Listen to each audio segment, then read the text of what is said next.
The Bible. It's 66 books of history, stories, letters, and poetry that fit together to form God's one big story. The epic adventure of how He created us and loves us so much that He made a way to rescue us. As we travel through the Bible, from Genesis to Revelation, we discover people who met God and found their lives changed forever. Now, for an amazing story.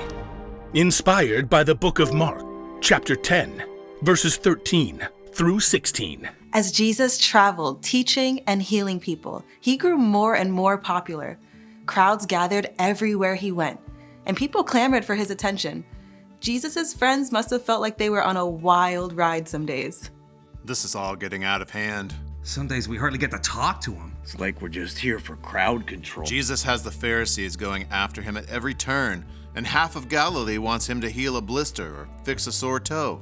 As Jesus and His friends traveled toward Jerusalem, they stopped at a town across the Jordan River. Once again, religious leaders tried to heckle Jesus. They won't leave Him alone. After the Pharisees finally left, the disciples gathered around Jesus. At least He gets a break now. Yeah, and we get to actually hang out with Him. Just us. No loud, demanding crowds. It's a ruckus. Jesus' friends looked up to see another group coming their way. Moms, dads, and a whole group of small children. You gotta be kidding me. We're not running a babysitting service. They probably want Jesus to bless their kids. He's been busy all day with leaders and people with real needs. He doesn't have time for a bunch of snotty toddlers. Many families must have had the same idea because they all made their way towards Jesus. Some kids ran around shrieking while others held tightly to their parents and watched with big eyes. Please, could Jesus bless my little girl? And my boys, if He could just lay His hands on them. I brought my little granddaughter. Hold it. Jesus can't see you right now. He's tired.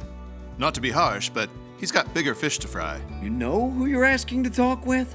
I saw Jesus face down the wind and waves. He can heal sickness and turn one meal into a feast for 5,000. And you want Him to waste His time singing Itsy Bitsy Spider. When you put it like that. Jesus heard the commotion. He quickly came forward to see for himself. Sorry. These people want you to bless their kids. Yeah, they're about to turn this place into a circus. Don't worry, we'll get them out of here. Stop. What? Let the little children come to me. For reals? Don't keep them. God's kingdom belongs to people like them. Okay. Change of plan. Go ahead and bring your kiddos. Line up. Let's keep this orderly. There was something about Jesus that made every single child feel safe. They crowded around Him, laughing and talking and asking all of their questions at once. Jesus, I hurted my finger. See my boat? It goes swoosh underwater, but my daddy won't let me fish with him at night because it's past my bedtime. And do you like rabbits? Jesus, I want to play hide and seek. Children were considered the least important people of all at this time, but Jesus stopped everything to welcome them with His arms open wide. He cradled wide-eyed babies. He scooped up wiggling toddlers to sit on His lap. Jesus may have even played hide and seek with a few rambunctious 3-year-olds. I think He's actually enjoying this. He's really good with them. It's been way longer than He spent talking to the Pharisees. Jesus, who could command a wild storm to stop with the power of His voice, chose to gently rock a fussy baby. He blessed a 4-year-old as she told her epic story, and He may have even healed a few skinned knees. After a time, Jesus looked up to smile at His friends and the grown-ups who watched. What I'm about to tell you is true. Anyone who will not receive God's kingdom like a little child will never enter it. Us? Like kids? Jesus was not just showing the crowd that children were important.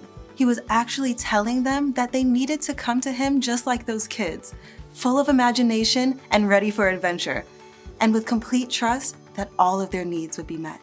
Looks like those kids need a couple more people for tag. I'm in. Why not?